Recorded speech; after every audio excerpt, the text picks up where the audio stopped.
Welcome once again to Timeline Secrets. Today, we will delve into the mysteries of an entity whose very essence teeters on the edge of duality, are being seen both as an archangel of light and a demon of shadows. We are talking about Samael the Venom, of God the angel of judgment and divine execution, a name that evokes both fear and fascination in equal measure. Samael is no ordinary angel in scriptures and esoteric traditions. He is described as a relentless warrior, a harbinger of death, a tempter of men and the executive of divine will in Judaism. Gnosticism and Kabbalah, his role is both fundamental and terrifying. To some, he is the prince of demons, while to others he is the guardian of divine secrets. Yet no matter the interpretation, he remains an entity shrouded in mystery throughout history. He has been identified with Satan, the angel of death and the leader of dark armies, but his true meaning extends far beyond these labels.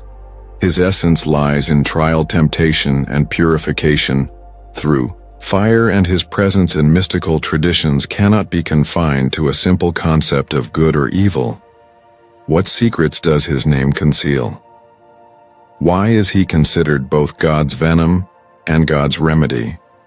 And most importantly, what does he truly represent within esoteric doctrine? Samael the Venom of God. Samael's story is one of contradiction and mystery, a tale that weaves through the fabric of ancient texts, esoteric traditions, and mystical teachings. Unlike other celestial beings whose roles are clearly defined as either benevolent or malevolent, Samael exists in the liminal space between divine justice and chaotic destruction. He is both feared and revered, an entity that embodies both execution and transformation, both judgment and initiation. His name itself reveals his duality in Hebrew. Samael is composed of Sam, meaning poison or drug, and El, meaning God, translating to either the venom of God or the medicine of God. This name alone suggests that his presence can be both lethal and healing, both a force of death and a path to enlightenment, just as a poison can be used as a remedy in small doses. Samael's role is not one of blind destruction but of harsh purification. Those who fail his trials are consumed by their weaknesses, while those who endure are forged into something stronger.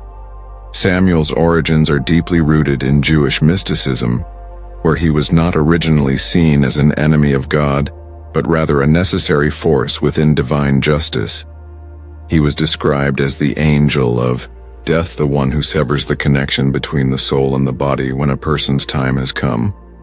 However, unlike the more neutral Azrael, Samael was feared because his methods were merciless and absolute.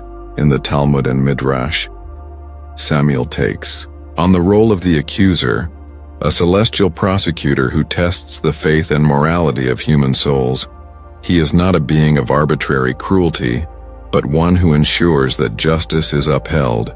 His function is to tempt, deceive, and challenge, not out of personal malice, but to expose the weaknesses in creation. Without his trials, no soul would be truly tested, and no righteousness would have meaning. One of the most famous stories of Samael's role as an accuser comes from his supposed confrontation with Moses. When the time came for Moses to die, Samael arrived to take his soul. However, Moses resisted him, engaging in a spiritual battle so intense that it is said even Samael struggled against the prophet's strength.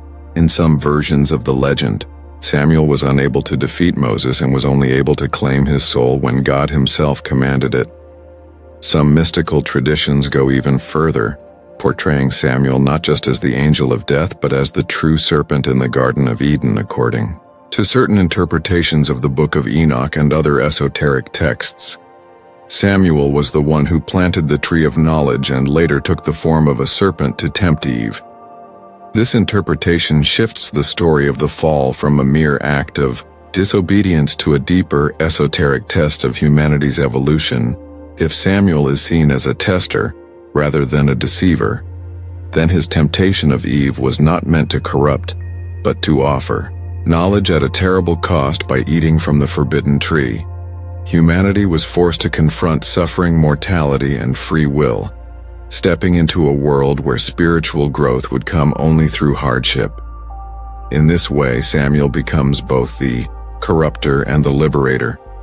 He is the reason why humanity was cast out of paradise, but also the one who gave them the potential for higher consciousness. This duality is why he has been feared, worshipped, and invoked throughout history. Samael in Judaism and Demonology. Samael's role in Jewish mysticism and demonology is deeply woven into the fabric of esoteric tradition, often appearing in conflicting and paradoxical forms. He is not merely the angel of death, but an entity whose influence extends far beyond the mere collection of souls in rabbinic writings. He is portrayed as the celestial prosecutor standing before God to accuse and test humanity. He is the force that exposes weakness, the adversary who ensures that divine justice is absolute. This does not make him evil in the traditional sense. His purpose is to enforce the law of the divine, not to defy it. The Talmud and Midrash present him as both the accuser and the enforcer of divine punishment. It is said that he was the angel sent to challenge the Israelites as they fled Egypt, accusing them of idolatry and unworthiness. He argued that their sins made them no different from their oppressors, and that they did not deserve salvation. His role was not to decide their fate, but to make sure that judgment was delivered without sentimentality. He represents the cold, merciless application of divine law, devoid of compassion, yet necessary for the balance of the cosmos. The Book of Enoch expands upon his dark reputation, describing him as a prince among the fallen watchers, angels who descended to earth and corrupted humanity. Here he is seen not only as a bringer of death, but as a being responsible for teaching forbidden knowledge. He is associated with those who revealed secrets to mankind, introducing them to arts and sciences that were once hidden. This further cements his role as both a corrupter and an enlightener, a figure who gives power at a terrible cost throughout later demonological writings. Samael's role continues to evolve. He is often described as the ruler of demonic forces, sometimes directly equated with Satan. Yet this conflation is misleading. Unlike the Christian view of Satan as the ultimate embodiment of evil, Samael retains a judicial role, acting as both executioner and tempter. His existence serves a purpose without an adversary. There can be no trial without temptation. There can be no true virtue in some medieval texts. Samael is associated with the governance of Rome, a city historically perceived as an enemy of Israel. This connection further emphasizes his role as the enforcer of divine retribution, overseeing nations and empires that rise and fall according to celestial decree.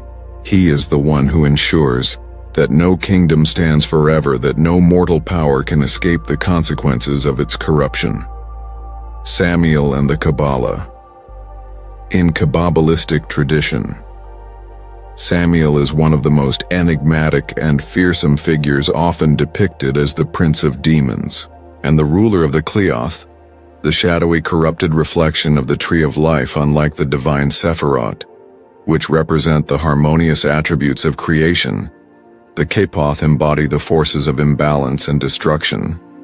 Samael, along with his consort Lilith, stands at the apex of these dark manifestations, governing over the forces of chaos, judgment, and unrestrained severity. Samael's association with the Sapphira of Geburah is central to understanding his role in Kabbalistic mysticism. Geburah represents divine judgment, discipline, and severity, a necessary counterbalance to the mercy of Chesed. However, when Geburah's energy becomes excessive, untempered by wisdom or compassion, it transforms into its darker reflection. Golichab, the Qliphotic realm of senseless destruction and unchecked wrath. It is here that Samael rules as the executive of divine fury, the force that burns away impurity, but when unrestrained also becomes an annihilating fire that consumes. All in its path, his bond with Lilith further deepens his dual nature. Lilith, often depicted as the embodiment of lust, temptation, and rebellion, represents the chaotic feminine energy that opposes the structured divine order together. Samael and Lilith are seen as the Dark King and Queen, the male and female aspects of primordial chaos. Their union is not merely one of destruction, but of transformation, a necessary force that breaks down stagnant forms to make way for something new. Kabbalists do not view Samael as merely evil, but rather as a necessary force within creation. The world, according to Kabbalah, exists in a delicate balance between opposing energies. Just as the divine light creates, it must also destroy in order to maintain harmony. Samael, in this view, is both the judge and the executioner, the blade that cuts away excess and the fire that purifies the soul. However, when left unchecked, this force becomes dangerous, turning into cruelty and devastation rather than righteous justice. Some mystical traditions suggest that understanding and mastering the forces of Samael can lead to deep spiritual transformation. He represents the trial by fire, the experience of suffering, destruction, and challenge that forces an individual to confront their darkest instincts. In this sense, Samael is not only an agent of judgment, but also a catalyst for enlightenment, a force that, when properly understood, can be integrated into a greater spiritual awakening. For those who delve into the deeper layers of Kabbalistic thought, Samael is a paradox, a bringer of both destruction and purification, a force of chaos that paradoxically maintains cosmic order. He is not simply an enemy of creation, but its shadowy guardian, ensuring that the universe does not stagnate in complacency, but is constantly tested and reforged in the fires of judgment, entities of judgment and chaos. Samael is not alone in his nature. Throughout history, various mythologies and esoteric traditions have depicted figures that embody the same paradoxical duality, beings of judgment, destruction, and transformation. They are feared as harbingers of suffering, yet their role is essential within the cosmic order. Among them, three stand out as closest to Samael: Ariman, Saturn, and Azrael. Ariman, the ancient Persian spirit of darkness and deception, is the eternal adversary of Ahura Mazda, the god of light. He is not simply an embodiment of evil, but a necessary force of opposition. Without him, there would be no struggle, no free will, no distinction between virtue and corruption. He spreads lies, disorder, and suffering. Much like Samael tempts and tests human souls, both figures challenge the divine creation, yet their very existence reinforces the necessity of choice and the power of resistance. Ominous chaos given form. Samael is divine judgment made manifest, but both push humanity towards self-awareness through hardship. In the realm of mythology and astrology, Saturn holds a similarly feared position. To the ancients, Saturn was the devourer of time, consuming all things, erasing all greatness, ensuring that nothing escapes the inevitable march toward decay. The god Kronos, with his insatiable hunger, devoured his own offspring to prevent his downfall, a chilling reflection of Samael's relentless function as an executioner in esoteric teachings. The planet Saturn governs discipline, restriction, and karmic consequences, traits deeply intertwined with Samael's role as an enforcer of cosmic law. He is the great limiter, the force that ensures nothing remains untested, and in the flames of suffering, only what is truly strong survives. Yet death itself is not always chaotic. Some traditions portray it with a solemn, almost merciful face. Azrael, the angel of death, shares Samael's duty of severing souls from the world of the living. He does not tempt or deceive, but neither does he grant escape. He arrives when fate commands, silent and absolute, much like Samael appearing as a shadow before those whose time has ended. The difference is in the method. While Azrael is a quiet shepherd of the dead, Samael's presence is an ordeal in itself. Where Azrael takes, Samael tests. Where Azrael releases, Samael condemns, one brings transition, the other reckoning conclusion. Samael is not just an angel of death nor merely a demon of chaos. He is something far more complex. He stands at the crossroads of destruction and transformation, enforcing a law that is as merciless as it is necessary to some. He is a punisher, a relentless force that brings ruin to others. He is a harsh teacher pushing souls toward wisdom through suffering. He is not evil nor is he good, he simply is. His presence across different traditions proves one thing. Every culture, every belief system, has recognized the need for a force like him without trial. There is no growth without hardship, there is no enlightenment. Samael is the fire that burns away weakness, the storm that leaves only the strongest standing.